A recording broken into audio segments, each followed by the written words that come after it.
Hello, everyone, and welcome to The Q. We're back. That's right. The show where we feature someone from the league community and delve into what makes them tick. On today's episode, we are so happy to be joined by Artemis, coach of Evil Geniuses. Artemis, thank you for joining me, man. How you doing? Good. Yeah, thanks for having me. Excited to be here. Early morning, coffee in hand. We're going to talk a little League of Legends and a little bit of your history, my friend. But that's where I want to start, is with you. Where did coaching start for you? I think coaching is so intriguing to me when I see young people in coaching roles, because I wonder how you get to that position of authority at such a young age and even want that authority at such a young age. Yeah, I think me and coaching have a long history, and it starts even younger than I am now. I know I don't look it, but I'm 25, going on 26, so Okay. not as long as I look. But I first started coaching when I was 16 or 17. I was coaching youth basketball with my high school team.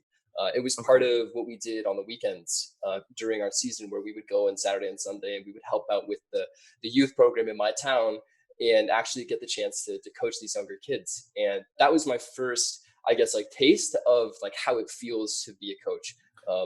At that time in your life, you're in high school, these guys are like in grade school and middle school, and like, they look up to you like, you're some kind of like deity. Because you're like this high school basketball player. And that's like where they've been picturing themselves for years. So, having that effect on a young person's life and being able to help them with their craft and just like see their passion was really contagious for me. And it sort of took off from there. I started coaching soccer in the summers at summer camps. I was a pitching coach for baseball, where I was working one-on-one with younger kids. I did the same for soccer. I had sort of one-on-one coaching mentorship things. And yeah, I started branching out from there into academia and sports, and really just mentoring, tutoring, coaching wherever I could, in addition to playing. Wow, so cool. Okay, so this has been a lifelong thing for you then. It was born at a very young age. Did you have at the time, was that a system put in place by your coach himself or herself to say, like, I'm going to encourage you all to go learn this skill? Yeah, it was. His name was Todd MacArthur. He was my basketball coach in high school, and I'm really, really grateful to have had him as a coach when I was, young and in like my transformative years, because I still take a lot of the lessons he imparted on us to this day. But he thought it was, necessary for us as players in high school to learn what it means to be a coach, to learn what it means to be a leader. He always empowered his players to be leaders, whether it's on the court or off the court. And also, he was teaching us to give back to the community and give back to our town and give back to these kids, to our school. And he was such a value-driven coach. And this was really something that was central to his values. And he wanted to impart that to the rest of the team, and it stuck. Values, I want to get into that in just a bit, but before we do, you mentioned just this idea of leadership, what it means to be a leader. So let me ask you pretty flatly, to you, or at least maybe at that point in your life, we can talk about how the definitions evolved. What did leadership mean to you at a young age? Because to me, it was such a nebulous thing when I was captain of my high school cross country team. What is leadership at that age? Yeah, it's a great question. I think leadership is very nebulous. It's very abstract. It's something that's hard to really pin down and define. At that point in my life, I think it was really just walk the talk. I think that for me, the way that I saw leadership is, lead by example. I think that that's the easy one, but that's always something that I had very true to myself, whether it was, I was a captain in soccer, captain in basketball. Like, I had to finish sprints first. It didn't matter if I was tired, didn't matter if I was the least fit kid or like not the fastest kid. Like there was no way that I wasn't getting first place in a drill or in a sprint. Right. And I've sort of kept that with me as I've, progressed through my playing career, through my coaching career. But I think now, as I've been studying leadership more, I've been studying what it means to be a leader in sport, what it means to be a leader in business. You do start to be able to define different styles and define different leadership models, and sort of begin to apply those to your sport. And the one that I think it fits me the closest, and the one that I try and emulate myself, is the transformational leader, where it's all about change. It's all about changing yourself, and it's all about changing your players and changing the team. And, the first step is you kind of identify as a group that, okay, guys, like, something needs to change. Like, we're here right now, and like, we're trying to get here. And that's going to require change. It's going to require change from me. It's going to require change from you. And together, like, we're going to do these things to accomplish this change. And that's kind of like the overall goal. Right. And that's how you frame it to yourself. It's how you frame it to the players. And after that, it's all about living, what you say. But this is interesting because to me, it feels like there's a distinct shift between what leadership was when you are a player or were a player or a member of the team itself versus when you are in a leadership position like a coach. Because at first it was lead by example, but for example, you can't lead by example as a coach within the game of League of Legends itself. You're not out there playing on the Rift with those guys. You're not out there practicing solo queue, 7 extra hours to encourage, rookie X to also play solo queue for 7 hours.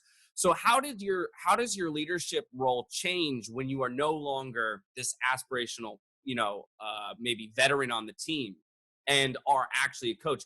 How, are you having conversations involving those top level players on your team to say, hey, I can't be the example setter here. I need you to be? Yeah, definitely you empower your player leaders to do that and to set the example when it comes to in-game behavior. But I do think that you lead by example, even as a coach. Okay. And it doesn't matter that I can't go out and go home and play solo queue for 7 hours a day. I guess I could. But might not be the best use of your time. Might not be the best use of my time. But no, there's so many things that you preach that you need to practice first. Like the one about change. Like, I think that if you identify a change that needs to happen in the group, like, the first change has to be yourself. And for me, like, I think that I really model and really lead this culture of self-improvement and this culture of change, where it's not really about just thinking about the game. It's not about improving the game. It's about changing ourselves as people, and it's about getting from point A to point B and actually, making productive changes in our personal lives, in our game lives, in our professional lives, so we can become the people and we can become the team that we sort of picture ourselves to be.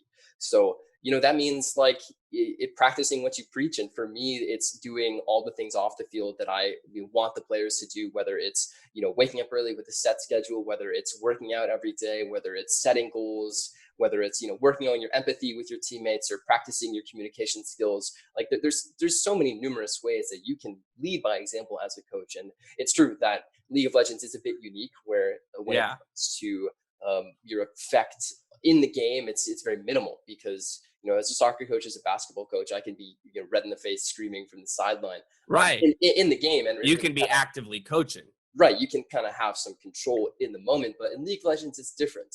You can't do that. So it is a challenge, and you do have to adapt. But still, I think that there are so many things involved in the coaching process that it's still possible to be that transformative leader where you do lead by example. I think that just means that League of Legends might be one of the most stressful games to watch as a coach, because you are so hands-off once the game starts. I mean, only you can confirm that. I've never been a coach, but I have to imagine where, like, if I were coaching a soccer team, I'd be like, at least I can yell my emotions at my players as the game's happening. But as a coach for League, I did draft, and here they go. It's either a win or a loss. It's horrible. I'll tell you, it is absolutely horrible. I played, I guess, like, semi-professionally League of Legends years back, and I was never nervous as a player. I've been a performer my whole life. I thrive in pressure situations. I love the adrenaline, and I never really felt like nerves, even in, like, tournament matches on the stage or anything like that. But as a coach, like you said it yourself, you draft, you pick them their champs. You've already given your pregame speech. Now you've done the draft. You get 60 seconds to outline the game plan, and then hands off, Jesus take the wheel, kind of like, please, execute the way we execute in practice. But that feeling of the loss of control, it's just pure loss of control. You go from, being the one in control, having this controlled environment all week, to just be free. Do you have that 60 seconds down to, like, a formula now to, like, best utilize that 60 seconds? I mean, I'm not asking you to reveal necessarily what your last 60 seconds are before your players go into game, but, like, I imagine that's crunch time, like you said. So is there, like, a process of, like, I'm doing 10 seconds per player, here's your, or is it just like, I mean, it's totally case by case. Yeah, it's dynamic. Okay. Like you said, it's super dynamic. And depending on our draft, depending on our week of practice, depending on the players you have, like there are like certain necessary things that I think like are important to say every time. But depending on all these other variables, like you want to be saying different things. And also sometimes like you want your players to be like saying different things too. And I Hmm. only get 60 seconds before I have to, get out of there. So I want to use those 60 seconds, and then they can kind of start going themselves. Yeah. But yeah, it's a dynamic process. Depends on draft, depends on the week, depends on the players.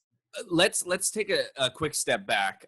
Give me a general sense of what a weekday looks like for a League of Legends coach for yourself, and let's go non LCS day. So Sure. as an example, today, what does it look like for you? Yeah. So I wake up early. I wake up around 7 a.m., 7:30 every day. Uh, I know, but it's part of practicing what you preach. And the Woo. first thing I do is I work out.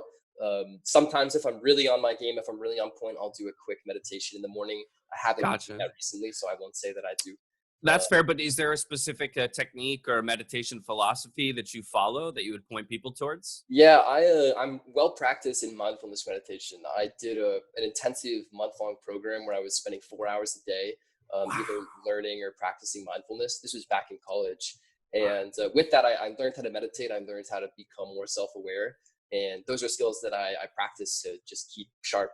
And it's something that's helped me in my personal life. It's helped me in professional life. It's helped me coaching. It's helped me in every aspect of my life. Yeah, Uh, what does that mean to you though? Being more self-aware. I mean, I understand what the term self-awareness is, but how did that manifest for you that you actually feel more self-aware now? It's a tough question. I think the big thing is being able to respond to situations and I guess like stimuli, whether it's another person like you, whether it's a situation with my players, whether it's a thought that I have inside myself. It's about being able to respond rather than react. And Mm, I think a lot of times in our daily lives, whether it's coaching or just walking down the street, like something happens, we get hit with stimuli and we react yeah. based on patterns. Like if I ask you, like, "Hey, Dash, how you doing?" Yeah, I'm well, man. How are you? Yeah, Boom, Yeah. and you've done that 100,000 times, right? More, and you don't actually go through and say, do you take the 2 seconds to think to yourself, okay, how am I Really, doing? how Do am I? you actually do a check-in when you get asked how are you, or do you just regurgitate the Yeah, same response you've said 100,000 times? So absolutely. being mindful is all about responding to situations and actually taking the second to do that check-in with yourself and say, okay, how am I doing, and not Hmm. just reacting to these patterns that we don't even know we have through years and years of learned behavior. So you have to break these things down, and it's complicated and it takes time, but eventually you do get to the point where you're now responding based on your values and based on who you are, instead of just reacting in patterns that you've learned through behavior. Yeah, I mean, yeah, because I mean, right? That's even just step one. Yeah. First, you have to do the self reflection to acknowledge how do I feel about X, and then you have to decide, do I intend to let how I feel affect whatever my next action is? And I guess that's always a choice, a conscious choice, yes or no. If you want to color, your response to how am I doing with actually how I'm doing, or do you want to skate past this conversation with the reactive? Oh, I'm well. How are you, man? Right. Um, so yeah, I mean, okay, so we've got this whole umbrella concept of self reflection, self improvement. Let's now talk about taking what is a personal philosophy, what is a personal life journey of figuring out how to better yourself, and then trying to enforce is the wrong word. I don't.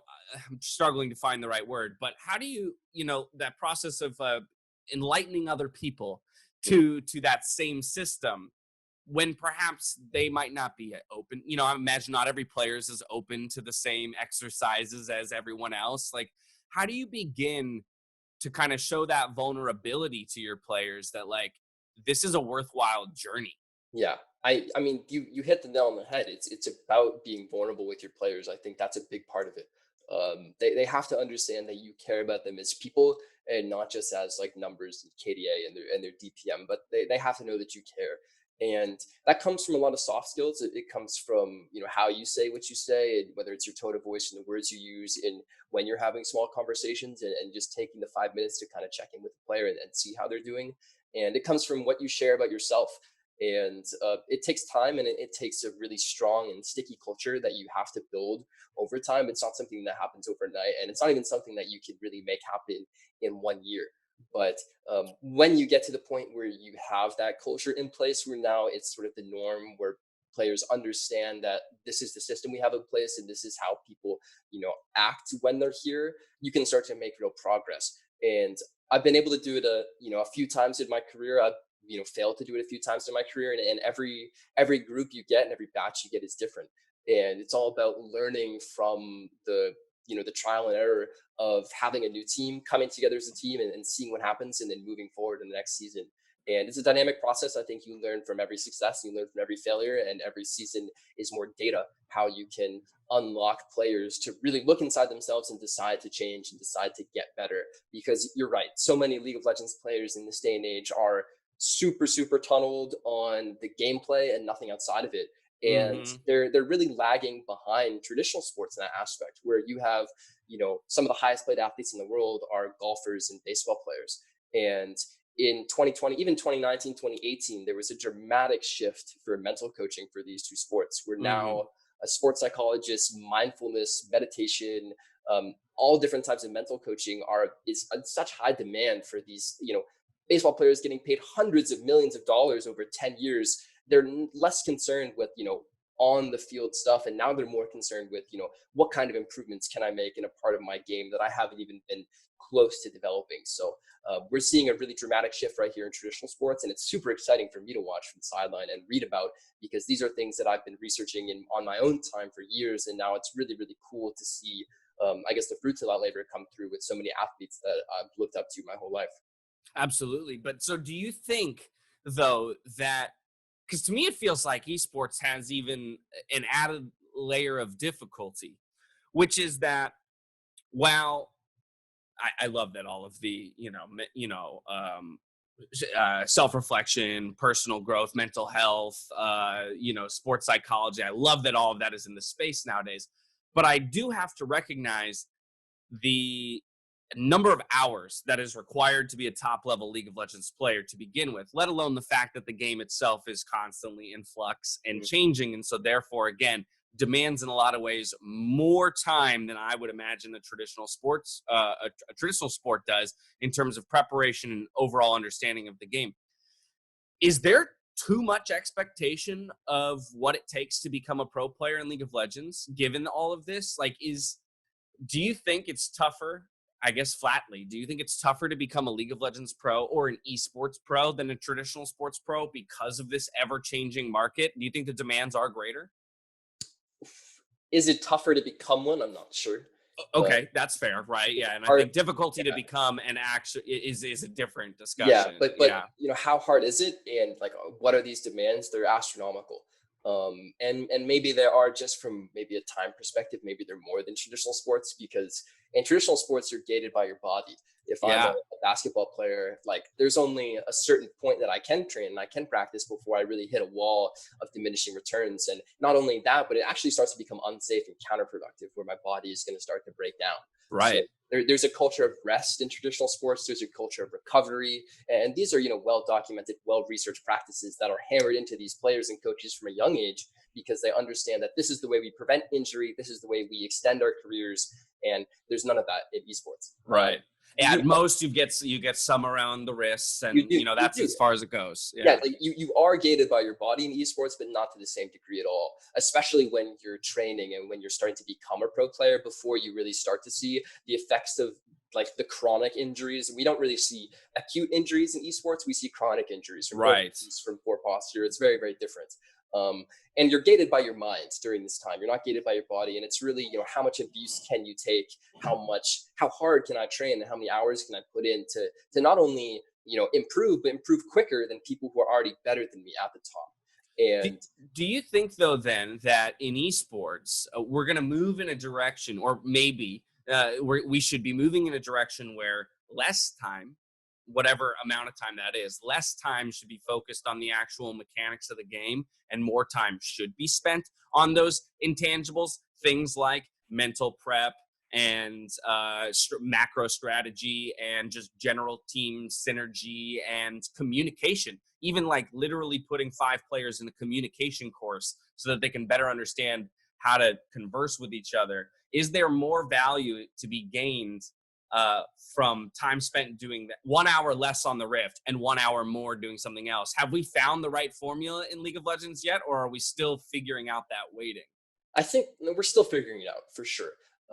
And whether or not there's more value in an hour of this or an hour of that, it's going to depend on your mix. Like I think if you were doing 60 hours of solo queue, for example, and 0 hours of scrims, like you're probably better off like adding some hours of Right, scrim 59 and 1 is better than 60 and 0, probably. and again 58 and 2 is probably better than 59 and 1, and then you're going to get to a point, maybe it's 30-30 where now you're perfect. There's this efficiency point that's kind of abstract, but like technically there is this point of efficiency where you're using your time perfectly, and that's going to depend on the sport or the esport you're playing. It's going to depend on the players that you have, and that's really for the coaching staff and the performance staff to decide. But ultimately it goes back to burnout. Like I think that the thing that we're trying to prevent in esports when we talk about like overuse or practicing too much is burnout, because we could practice this much and we could just add on to it. We could add this class you're talking about on communication, we could add mindfulness training, we could add mandatory exercises, we could add and add and add, and then you're looking at burnout for your players. And there's many ways we can prevent that, and burnout is being studied right now in traditional sports more so than ever before, also because of COVID. With COVID, players are facing new challenges like social isolation that they've never really faced before, but League of Legends players have been facing that their whole lives.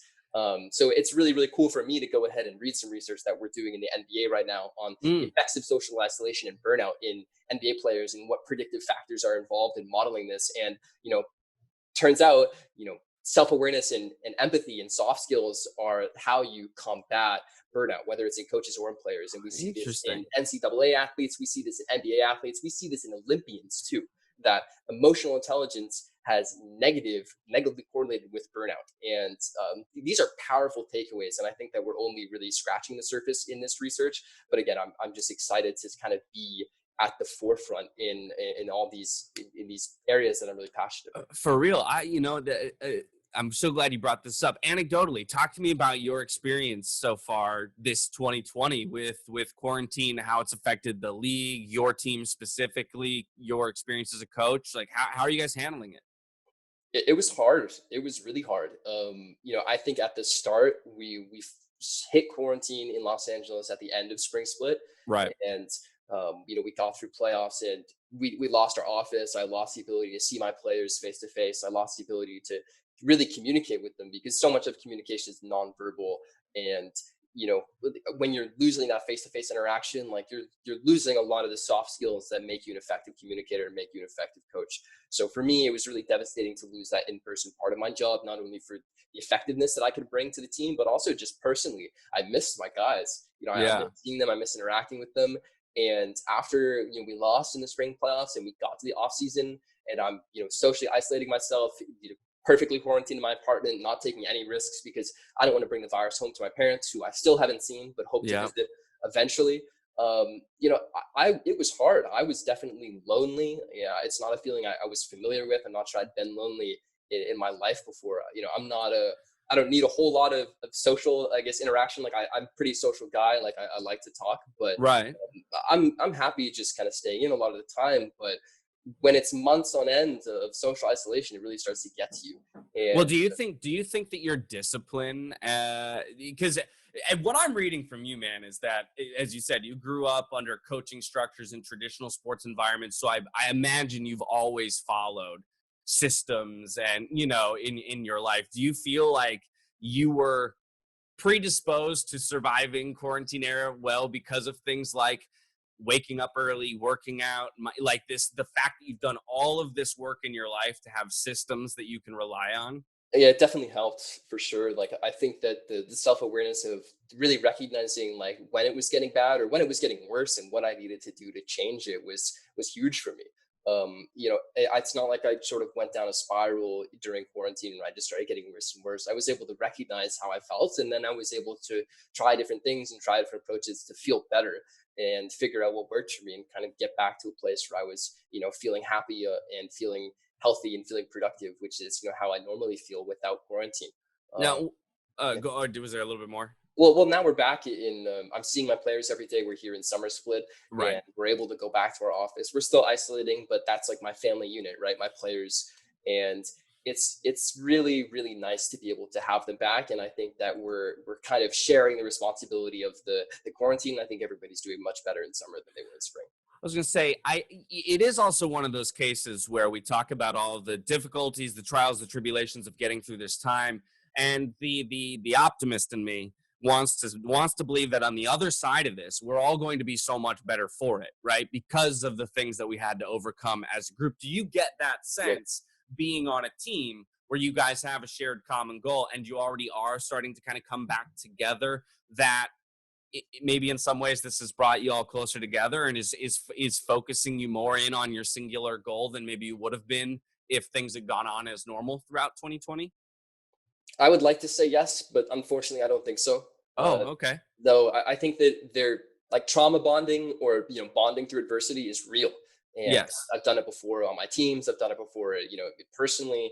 But quarantine is very much not that. Like this Right. is not like an acute period of adversity where you can suffer together and then come together and then have some resolution at the end. It is a prolonged and chronic grind.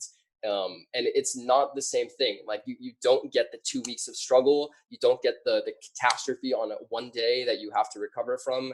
It's just this unseen, malignant, insidious presence in the air around you in your everyday life that is a constant drain. It's not something that brings you together. It's something that's always fighting against the productivity that you make in practice, the productivity you make in your lives. And we miss playing on stage. We miss competing in Yeah. front of fans. We miss seeing fans. We miss seeing our loved ones outside of our girlfriends, or whatever family unit you have. There's a lot of things that we miss, and yeah, you do bond about it. You do talk to each other, but it's a lot different than like this flash in the pan adversity that you have to come together. It's something different entirely. You mentioned not being able to play on stage or being in studio. Of course, I feel that as well. From Yeah. every angle or to every degree. But does it? This is a painful question for me to ask. Does it cheapen? Does it kind of cheapen the feeling or the grandeur? Maybe that's still the wrong word. The grandeur of the year of the competition this year. Like, is it making you or your team feel any lesser about competing this year that it isn't on stage? Is that how is it manifesting? Yeah. It's a hard question. I'm sure it's different for everybody, but for me, I think that it doesn't dampen or cheapen the accomplishment, but I think it does dampen the experience. Yeah. And I think if you separate the experience from the accomplishment, the experience is lessened by a massive degree. I know for me, like I'm a little bit of an adrenaline junkie, where Hmm. I crave being on stage. I love being on the LCS stage under those lights in front of the fans. And last year I got the opportunity to play in on the summer finals stage in the third, fourth place match in front of 19,000 people in a screaming arena, and that's something different, right? That's an experience I'll remember, forever. And then I got to go to Worlds and compete on that stage, and that's an experience I'll remember forever. And those experiences are they change you, and those experiences are you start to crave. And I have some veterans on this team. Yeah. Dennis or Svenskeren, he's been playing League of Legends as long as you can play League of Legends. Like Right. back in the Copenhagen Wolves days, he's been a pro as long as you can be a pro. So for me, I talk about how I crave the LCS stage, how I crave the international stage. Like I can't imagine how Dennis feels and how much he craves, that feeling that we all love, that we all are almost addicted to, because it's such a powerful feeling. But at the same token, like, you can't take anything away from the successes and the accomplishments that teams make. Like it doesn't make it any easier to win an LCS championship just because you're lacking this experience that we all know and love. So despite the experience being lessened by, factor of 100, maybe, I think the accomplishment is just the same. Totally. You talk about working with players like Sven Skjern, and you've worked with a number of players now throughout your career on different teams.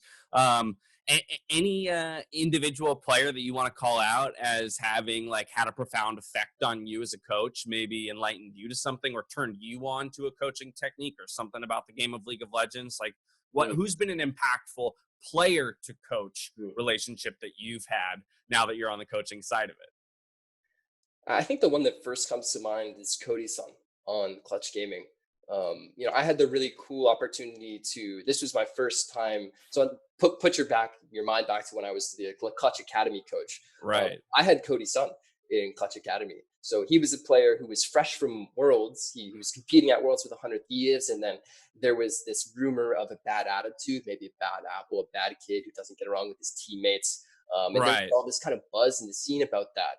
And here I am, a rookie coach at Academy, coaching a world-class AD carry who not only has something to prove, but he's got a reputation to change. His Yeah. reputation was unfairly tarnished by essentially baseless rumors. And I'm sure he did make mistakes with the 100 Thieves his first time there, as everybody does. We all do. In anything you do, right? And he learned from them and he grew. And he's not a toxic player. He's far from it. He's one of the kindest, most effective players from a team environment that I've had the pleasure to coach. But Cody Sun, it was challenging for him to be in Academy. He did not want to be in Academy at all. He is such a fierce competitor. He, puts so much pressure on himself to be the best, and he wants everybody around him to be the best. And he does not belong in Academy. Like he couldn't be there. Yeah. And for me, we're on totally opposite ends of the spectrum where he just can't even be there. It's every day is a struggle for him, and me, it's brand new. Everything is exciting. It's my first time working for an LCS org. So there's these massive disconnects between where we are in our careers, but at the same time, here we are together. And, I had the amazing opportunity to help Cody personally overcome a lot of the challenges that he was facing in that season. How do I stay motivated, coach? How do I stop from being angry all the time? What can I do? He just felt helpless and powerless. And, I tell him Cody, this is not the end for you. You're going to be somewhere else after this. And the worst thing that can happen here, isn't that you lose Academy, isn't that we don't improve. It's that you don't grow as a person, because there's something else after this. And it was a powerful time for both of us, I think. I look back on that really fondly, those memories with him, coaching him, helping him grow. And then, I was fortunate enough to be promoted to the LCS team when things were going wrong, to sort of right the ship and save the day. I was reunited with Cody, and that was amazing. And then we were able to go to Worlds and compete on the international stage. So, and there was also, I had sort of a similar experience with Tanner, where he was really struggling in the team there, but just a lot of really transformative moments during that season. And memories I look back on really fondly. What I'm getting here is we just got to send all of our young NA talent through Artemis. You got Demonte, you got Cody Sun. All right, we just funnel them all through you, and then boom, they all start to pop off not too long after that. But this brings up, and we've touched on it a little bit, but this brings up another topic, which is kind of the idea of the infancy of our sport, but as well the youth, by which or the age at which a lot of people find their success in our sport. Now it's no secret that of course you can still be a young adult and end up in the NBA or the NFL, right? But I think there's something a little different when you're coming from a more structured system, where there's peewee soccer into competitive soccer, club soccer into high school, into collegiate. Okay, now I can go to Major League or pop on over to Europe or something like that. In League, while there have been, High School Star League, and there has been these attempts and these little crop up kind of things, for a lot of young pros, they're going from having never played in a team environment to being a top level solo queue player and getting cherry picked to say cool, we're going to try and make you a team player now. What do you feel like is some of the difficulties of, or do you rather feel like there's an added layer of difficulty because of the lack of system in place at the lowest of levels, at those real, I'm talking 7 years old, there's no way to go sign up for a Pee-wee League of Legends team or league. Do you feel like that's somewhere we're going to have to go eventually to be, if we wanted to be the absolute best we could be? Yeah, I think that you should expose kids to what it means to be on a team at a young age if you want them to be, effective in their teamwork at a later age. And it doesn't have to be League of Legends. Right. It could be soccer, it could be Fortnite.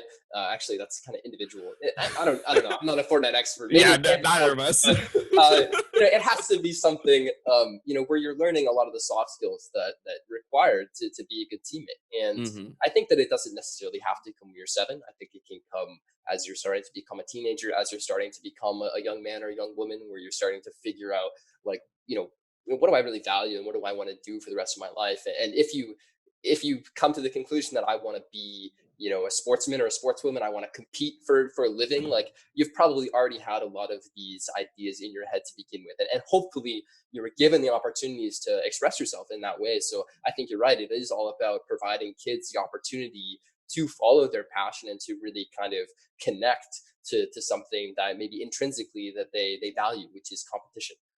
Just for me personally, like, it didn't matter what I was doing. I wanted to win.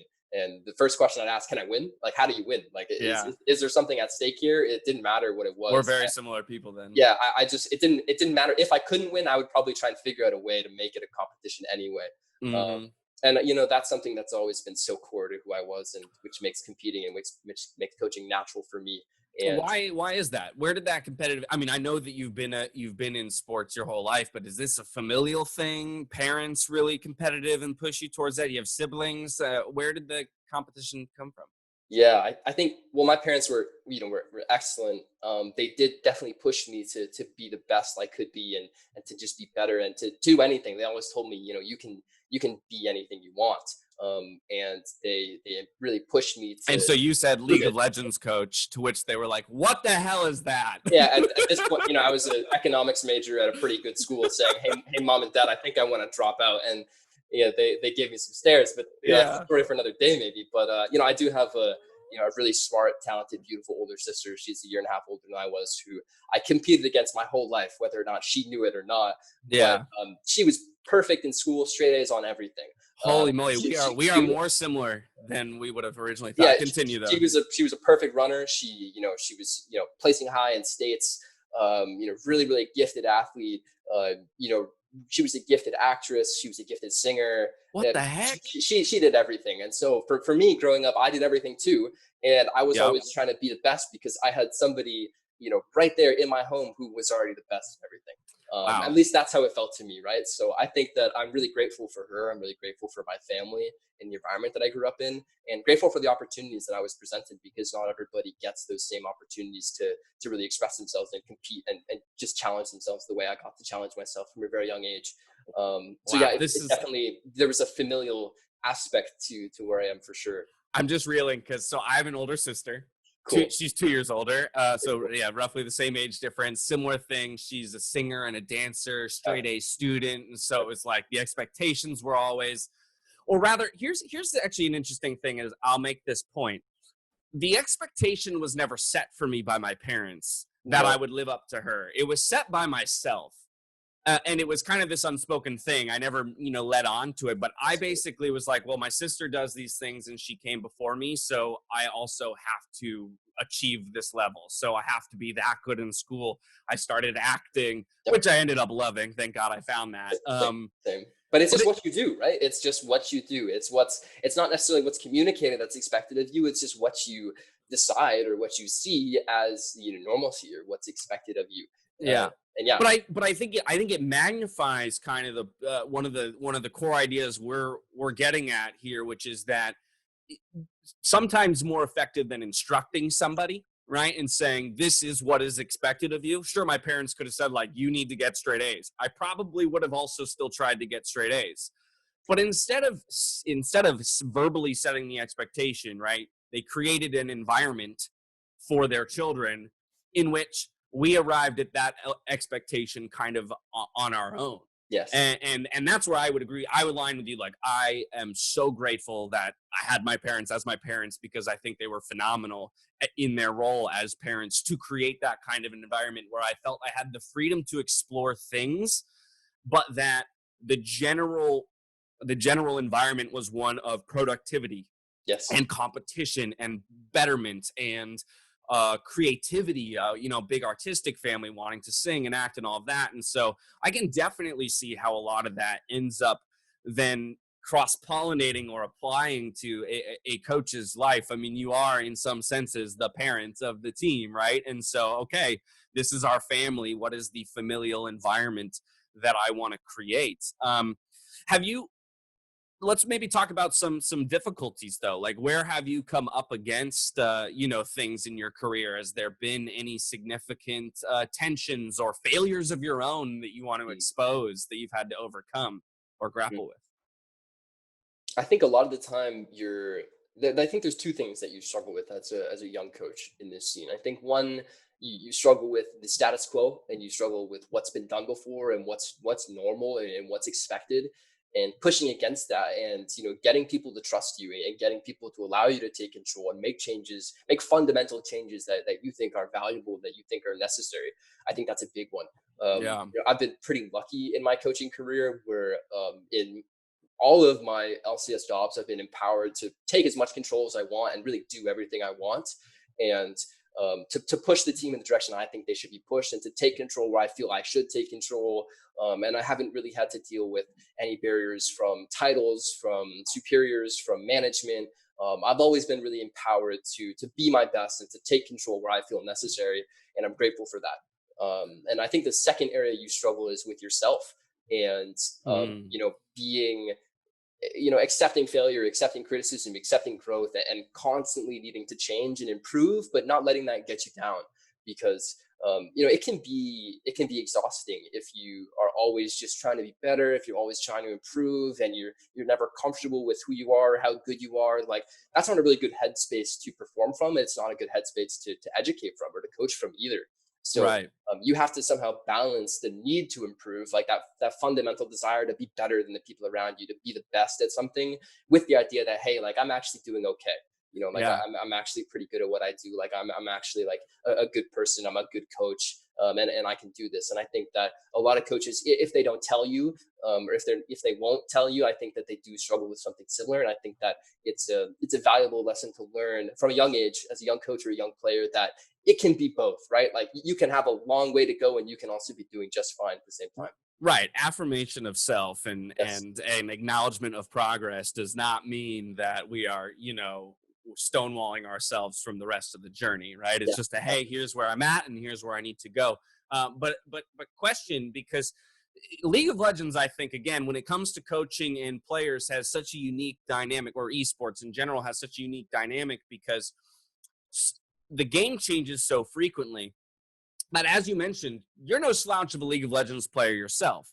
But if you were to hop on stage, across from some LCS players right now, I don't think you would, would go on saying you're going to smash some kids, right? Like, No. the game changes so frequently, the demands are so huge that I imagine once you make a conscious decision to become a coach, you are now squarely in that coach's bucket. But I want to talk about relationships of coaches to top level players, because when we look at traditional sports, some of the greatest eras ever of different sports are when you get an all-time great coach and an all-time great player, and you smash them together and you watch them make magic. One, how possible is that in League? And I'm talking in terms of the longevity of era creation, because I do believe it can exist for a split or two. Mm-hmm. And maybe we even saw it a little bit with Team Liquid winning 4 splits in a row. They took, some really great players and smashed them together. But I'm not sure how much of that is a product of coach to player versus just really good team. And so is that possible? Are we going to see eras like that where you get Faker, kkOma, and there's more versions of that, down the Yes. line? Yes, absolutely, it's possible. Okay. Absolutely. And I think that there's a lot of work to do. The coaches in this scene, I think, have to be better. I think that they need to educate themselves more, myself included. I always need to keep improving. But coaching is a skill set that you don't just kind of stumble onto. It's something that you learn about. It's something you educate yourself on. It's something that you learn and then improve through reading, through education, and then through repetition in practice. And I think that there aren't many League of Legends experts who then take the time to educate themselves as a coach, to build their soft skills and to build their coaching repertoire, where now they have multiple systems of coaching that they know fundamentally well, like the back of their hand, that they can then use in any given process with any given team. I don't think there's much of that. I think right now in the scene, what people try and do is they take a League of Legends expert with no coaching skills and Yep. no interpersonal skills, and then a sports psych with no League of Legends expertise, and they try and marry them together to create some like super coaching system. Like that doesn't work. That's Like, some power couple. yeah, Yeah. it doesn't work. Like, stop trying. Like, if any GMs are watching, like, please don't do this. Like, it doesn't work. And where are my League of Legends subject matter experts who take the time to become a good coach? I'm not sure how many of them there are outside of myself. And that's also because, as a coach, we don't necessarily see what other coaches do and how they operate. 99% of what they do is behind closed doors. I only see their drafts. So maybe I judge them too harshly, but, we do get to see windows in through content made, through, just knowing about their backgrounds, even interacting with them in scouting grounds or other avenues. Like, you do see a little bit. And I do think that we need to find subject matter experts who are talented coaches. And hopefully we start to see some players graduate from players to coaches. Like, I think there's a lot of potential there, where I think some of the most talented coaches in traditional sports were players at a high level, not necessarily professional, but at least at a high level. And then, coaching is something that's passionate to them. I mean, we see that in broadcasting too, right? Yes. To be blatantly honest, so much of the initial casting talent in esports was people, who either, really initially it was either people who just weren't pros, maybe high level players, but like Freak was not a pro. He was a very high level League of Legends player, but he was a guy who was very comfortable talking about the game and had some knowledge. And then you see, as time has developed, okay, now we're looking at, Crumbs, Prawley, people like that, but they are now developing that secondary skill set of how to be communicators because they've got knowledge of the game. And so it's definitely a problem that I can relate to, but I also think it's on that, the what you talked about, having, this really talented player and this really talented coach and this like dynasty that can or cannot be created. Like, one of my favorite case studies that I've studied over the years is the Patriots. And Bill Belichick and Tom Brady and what they've been able to build together at New England. And I'm so sad that it's over now, and they're no longer Patriots fans. Sorry. But I'm in awe of it. I'm in awe of it, but I also despise everything amazing. They built. It is absolutely amazing, and I've learned so much from Bill Belichick in my career. He's, I think, one of the most talented coaches in any game. He's definitely one of my role models, and I look up to him. But anything specific that you can point to that you've learned from him? I think multiple things. A big lesson is character first. Like, they didn't draft Tom Brady because he was a superhuman athlete. I'm not sure if you've seen his combine video. Lord, yeah. But he's a lanky kid with a little bit of a belly on him, who can throw the ball pretty well. Right. They didn't pick him for his athleticism or how well he could throw. They picked him for his character. They picked him for his determination, for his self-awareness, and for his drive, for his motivation to be the best. And everything that Tom Brady has in his career, every accomplishment he's made, nothing was given to him. He earned all of that, and he built that up in himself. And Bill Belichick saw that. The Patriots saw that, and they selected it. And maybe you get a little lucky. Not everybody with high character and like decent skills is going to become the next Tom Brady. Of course not. But it's a risk that I think is necessary to take, and it's something that I think you can learn a lot from. And I want to talk about risk in just a moment, and building talent. But before we get to that, how you feeling about Tom Brady's move and the fact that Gronk's? You think the Buccaneers have any shot this year? I thought I was a Patriots fan, and then Tom Brady left, and I think I might be a Tom Brady fan. Oh, okay. I think I might be a Bucs fan now. But no, I've always admired him in his playing career. Just the discipline that he has. His pursuit of perfection, almost to a fault. He has to be perfect, and he does everything he does with his body, with his mind, all the intangibles that he practices outside of the game to make sure that he's perfect on the field. It's just amazing. I look up to Tom Brady a lot. Without a doubt. I do as well, all jokes aside, even as a Chargers fan. But I know it's been rough. It's been a rough couple decades. Back on the League of Legends side, this idea of building talent, scouting talent, and looking at character first. I think that's very interesting to me, because again, I always struggle with this idea of like, how much time do we give a player before we make a decree whether or not they're good or bad, right? Especially on the broadcast team, because we are in part charged with doing that. We have to formulate opinions and analysis on whether or not we think a player is good or not.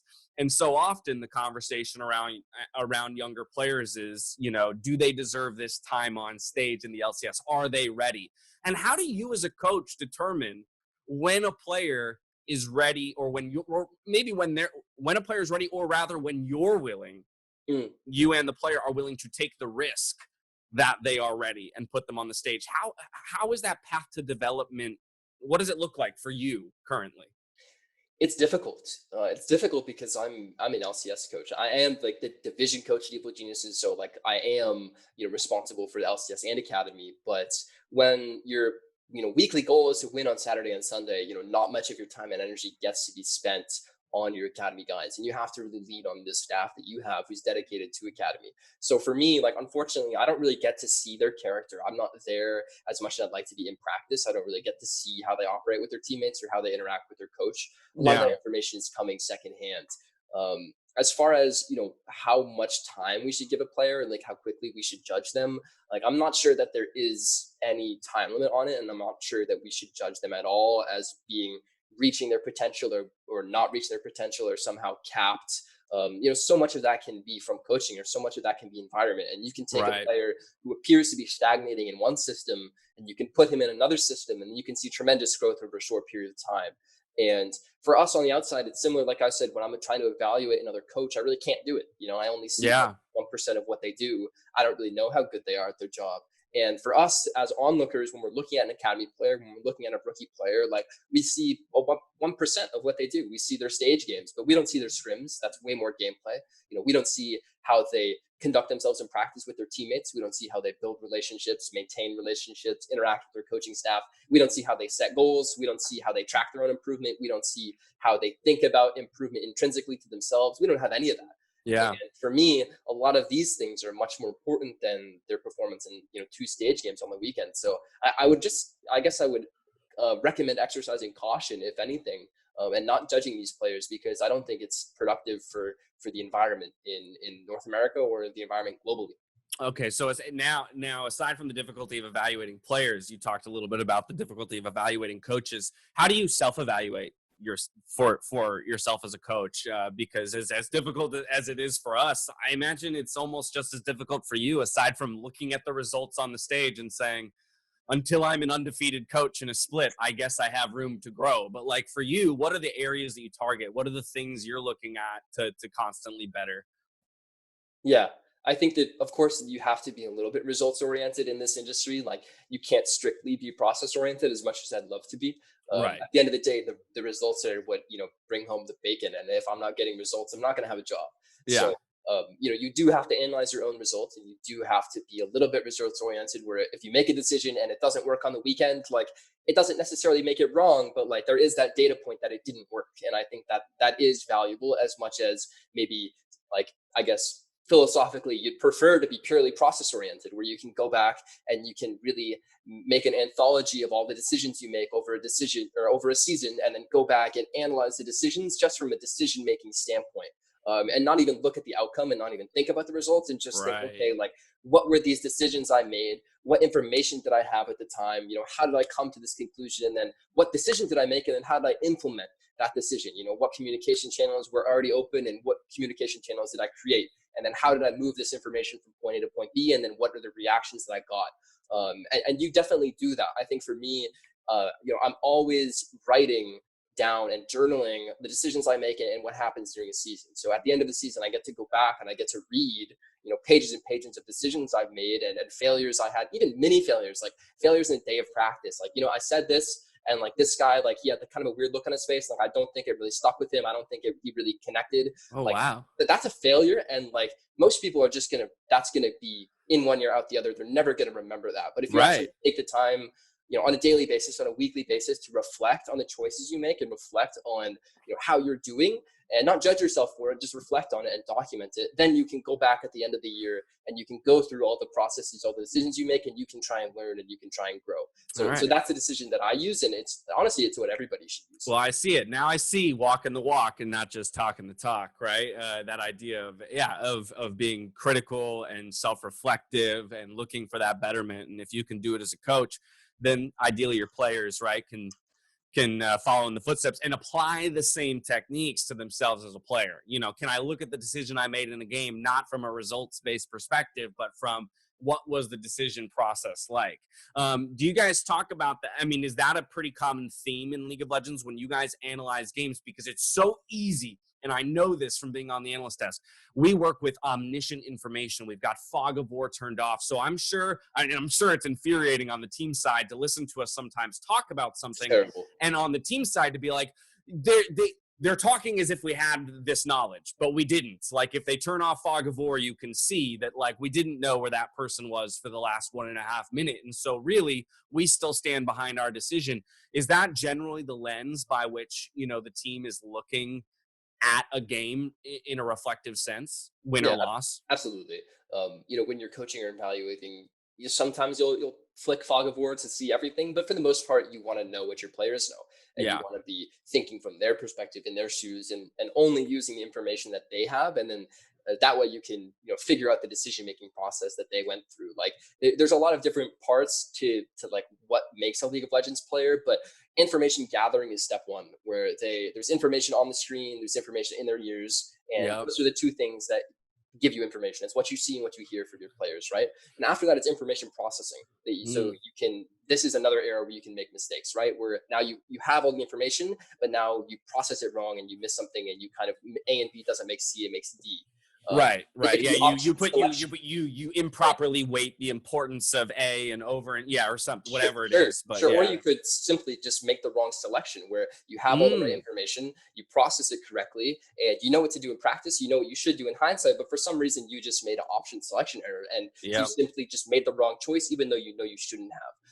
And those are like 3 areas where you can see decision-making mistakes when it comes to available information. And I think it is helpful to break down the game in that way, so you can start to really kind of connect yourself with the types of decision-making errors that your players are making, and you can start to observe patterns in that, and then you can start to help them grow. Because a lot of times just one-off like mistakes or something like that's not really valuable, and it's not really how you should teach anything. Right. If you can analyze patterns, I think that's a lot more valuable. Yeah, it sounds super pedantic and granular, but it's really cool. I mean, I love this idea that you're actually breaking down, you know, every play and misplay to the core decisions, to the core formula that resulted in it, and then looking to identify which part of the formula broke down, right? As opposed to just saying the result was wrong. It's the result was wrong, but let's identify about how we got there. That's super cool insight. Thank you, man. I want to go ahead and do a little bit of forward looking, both for you and your career, and then we'll close it out with Evil Geniuses moving into playoffs, since that's what's hitting our screens this coming week. So Artemis, what is the goal? What is the aspiration as a coach? How will you one day retire happy from the coaching world? How many titles is it going to take? At least one. At least one. Okay. At least one. I'd like to have more, but at least one. I think in anything, you know, you want to reach the pinnacle. And of course, a North American title is something that I'll want my trophy case to retire without, you know, waking up in a cold sweat at night about, you know, what more could I have done to win that title? You know, I don't want that. You don't want regrets, of course. I think for me, it's gonna be about the titles. Of course, I can't lie and say that it's not about the titles. Of course, I desperately want to win. It's just so core to who I am. Winning is so much of what drives me is to win. But I think for me, you know, a lesson that I learned early on from one of my coaches, my basketball coach, was that, you know, coaching is not really about winning. We lie to ourselves when we say that it is about winning, but more than that, it's about the relationships you build with your players. And, you know, coaching isn't just a one split thing. It's not just a 1 year thing. It really is a lifelong thing. And, you know, for me, if I'm sitting on the dock, drinking a beer with my dog, with my fishing pole in hand, like, you know, I want like my ex players to be able to text me and talk to me about, you know, if they're still playing, if they need advice about their season, about what's happening, like I want them to be able to do that. And if they needed advice in their personal life, if they're having a problem in a relationship, whether it's a loved one or otherwise, if it's their career, like, you know, I want to be able to be there for them in that way that I think a coach should.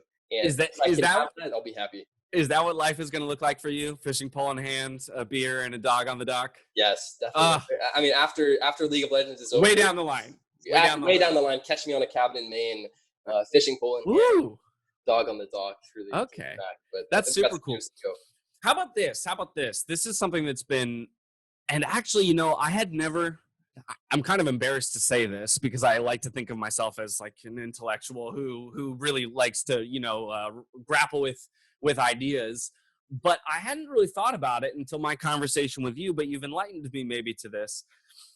I would imagine too, there's got to be some pride in being a coach and seeing the success of players that you've coached, even when you aren't their coach currently, right? Like, and so, and let me apply even this lens to it further than just like I'm saying currently. You're looking across the rift at players that you've coached who you're not coaching now, and they get a win. I'm sure that feels good, but even just from a legacy standpoint, this idea of like, if you were to never win trophies, but then you go and see, 20 of players that you've coached go win trophies elsewhere. I mean, I'm sure there'd be a bittersweetness to that you didn't win them with them, but there's probably still got to be a sense of pride in that, like, you touched this many lives and you helped and ushered the growth of that many young players. Definitely. And I think it's personal pride. It's nothing you would never, take credit for their success. Right. It's nothing like that. But, there is definitely, you're just genuinely happy for them. Like, I know, like, after spring split, Cloud9, the success that they had, their one loss on their way to the championship, like, I messaged Vulcan and I said, like, you deserve this. Like, nobody deserves this more than you. I know how hard you work, and like, I Yeah. know how badly you wanted this. Like, don't let anybody tell you otherwise. Like, you did this. Like, you deserve this. Like, congrats. And I was super happy for him because he's the perennial hard worker. He's like the quintessential pro player where he only cares about winning and he only cares about improving, almost to a fault. I would Right. recommend some balance to Phil, which I did when I had him as a player. I can't anymore. I can just be happy for him. But yeah, there's definitely a sense of happiness for guys that you've touched. That's for sure. That's amazing. Forever a coach, though, right? Like, and I love that you're always going to have that bond between you and every player that you've ever coached. More specifically, when it comes to your future outside of League of Legends, one, do you see a future outside of coaching? Is there something, because you said you're such a competitively oriented person in that if there's a win and a losing, that's probably something you want to be in. Well, what comes after coaching? Is there more competition, or do you feel like there might be a point in your life when you've done everything you need to do in the competitive world and you want to move on to something else? Yeah, I want to coach for a long time. That's for sure.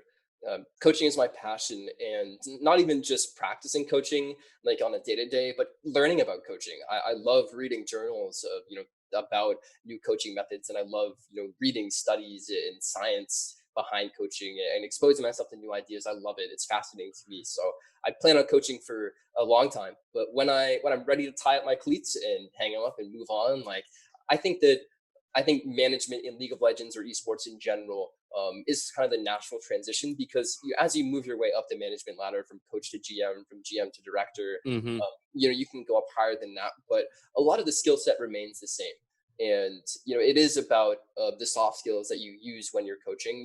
Those same soft skills will make you an effective general manager. And you can definitely win when it comes to being GM and building rosters. But That's true. being a GM is about managing your staff. It's about managing your coaches, and it's also about managing the relationships that the organization has with your players. And I think those are skill sets that I have very well. I even had to decline a general manager position to stay coaching. Because wow. I want to. This is what I want to do. But we'll see what happens. I think that for me, I do want to stay in esports. This is where my passion is, and I hope I can coach for a long time. But when when I no longer have value, when I'm old and gray, I hope that I'll still be able to stick around and add value elsewhere. I hope you can too, and I'm certain that you will. Let's talk Evil Geniuses to close this out because we're about to head into the postseason here. We've got the new 8-team playoff format. Evil Geniuses well up there in the upper brackets. But your first matchup is against FlyQuest, so this is a bit of a storied rematch already in the franchised area. FlyQuest versus Evil Geniuses. Good versus evil. Yeah, exactly. Good versus evil. It was meant to be. I love how we get into the franchise era. These two organizations come out with their mission statements and perfectly, tit for tat throughout the year in terms of the rivalry itself. But before we get into that matchup, and we will in just a moment, just general philosophies or differences between regular split to postseason. How does everything change for you guys, coaching staff and team alike, in terms of your process, moving towards best of fives and one opponent per week versus two different opponents, best of ones? Yeah, everything changes. Finally we're in a best of five, and it's no longer about being concerned about like one-off strategies and predicting one-off strategies and creating one-off strategies and being prepared for two opponents and drafting in a best of one. It's best of fives. Drafting is completely different than drafting in a best of one. Like, Mm-hmm. just using an example from like last year, so it doesn't really have any relevance. But Yeah. last year in the meta leading up to playoffs, like, it is one thing, and then in our final series, or in our third, fourth place match against CLG, this was Clutch Gaming. Yeah, 3-2, right? 3-2 For CLG. Yeah, Yeah, the comeback. The comeback, and in the middle of that series, people started first picking Skarner. Um, that wasn't a meta first pick. That's that's not even a good first pick. I don't think. Like, it's so easy to build a composition against Skarner. Yeah. But when you start to see the limitations of the ranges of the players within that series, which you can predict, but then you get confirmed.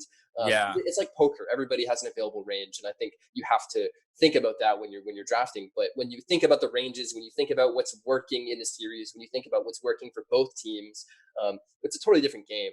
And it's a totally different draft, and everything changes. It's no longer about just winning a best of one. It's about who's the more resilient team. It's about who's the team that's better at making changes mid-series. And it's just so much more exciting from a coaching perspective than in a best of one. So, we only have 3 days. Thank you, Riot Games, for giving us a new patch and 3 days of practice to warm up for our first best of five. That's But outside of that, I'm still incredibly excited for this week of practice. I'm incredibly excited for best of fives, and I can't wait to show what we have. Yeah, we do have double A limb, of course. I'm sure all teams would like to win all the way through. Talk to me about Evil Genius's expectations coming into this year and how you guys are aligning with them so far. Again, we know, I know goal is always win, but were there candid conversations around,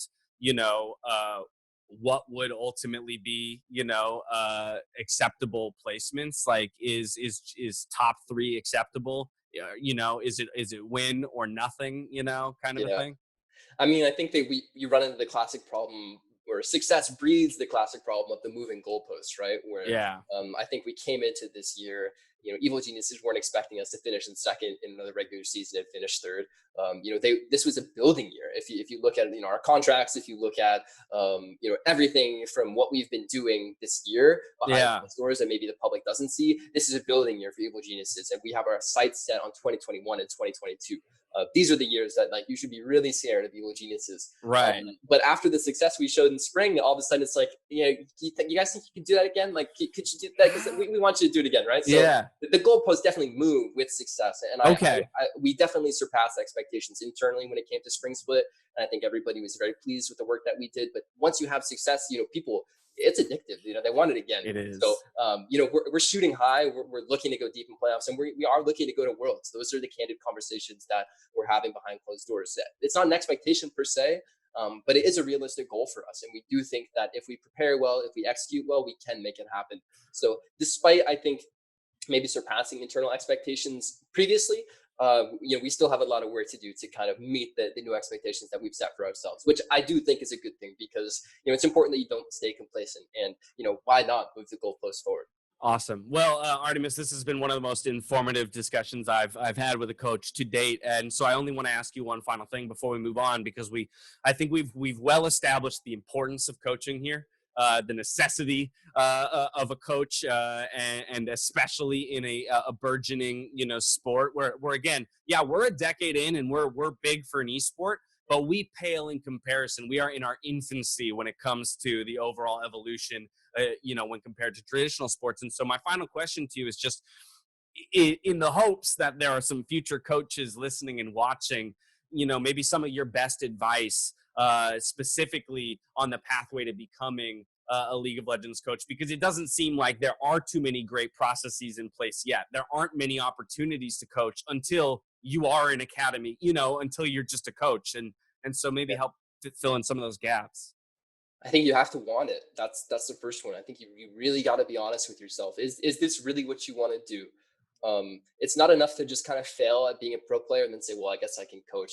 That's not it. Like for me, when I was going through the career, when I was climbing my ranks from amateur to semi-pro, hopefully then to academy and pro, I always knew that when I was done playing, I would coach. And for me, I decided to make the jump early and say, this is really what I'm passionate about. Like, this is really what I'm good at. Like, why am I just kind of limiting myself that only pro players can do this or only people for the pro scene can do this? Like, why not just prove that I can do this and go at this full time? So that's when I decided to make the jump because, I was really honest with myself about this is what I wanted to do. This is what I cared about more than playing. It was about coaching and everything that goes along with that. So the first step is you actually have to want it. Nothing, don't make it secondary. Make it the primary goal. It has to be your full focus in your life. And I know that that's the answer people don't want to hear because there's this weird culture of calling people out who recommend you to work long hours or people trying to cancel people for recommending that. But, greatness doesn't come from a 9 to 5. Like, I'm sorry, I'll say it. Like, if you really want something, like, prove it, want it. And I think that the first step is you actually have to just try as hard as you can. If you truly care about it, you have to go all in and you have to learn what it takes to be a coach. There's so much literature out there. You can go, there's so many great online resources. Any that like books you love? Like sportjournal.com. Like it's a one where you can get scientific journals from sports and read about anything. Like, do you want to read about the relationship between mindfulness and like burnout in Olympic swimmers? Like, you can do that. Like, do you want to read about emotional intelligence and NCAA athletes and burnout?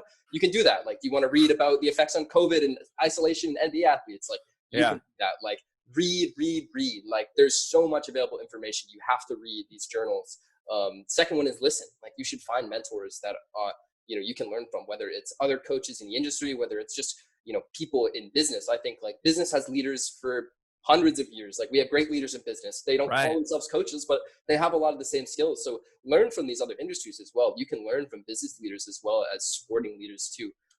And then, build up a support system. I think as much as I'm saying, like, you have to do this all in, you have to make it your fundamental focus. Like, you need a way to not, go crazy. Preserve your sanity while doing it. Preserve your sanity and treat yourself well, right? Like, make sure you're taking time for your mental health. And like, mental health days doesn't mean watching Netflix for 12 hours a day. It means working out every day. and it means like practicing mindfulness and like those are mental health days, not binging Netflix, right? So treat your body right, treat your mind right, like have a support system in place so you can sustain the crazy hours that are necessary to do something that, will translate to greatness. Amazing. Well, there you have it. Artemis, again, thank you so much. I know you have a full day ahead of you, so I'm going to let you get going, but thank you so much for taking a little over an hour to talk to me today. And best of luck in your first best of 5 this week and all throughout playoffs. Hoping to see you represent us at World, my friends. Thank you very much. All righty, y'all. That's going to do it for this week's episode of The Q. Thank you again to Artemis. Let us know who else you would like to see on The Q as we enter into the LCS postseason. We'll see you next time on The Q.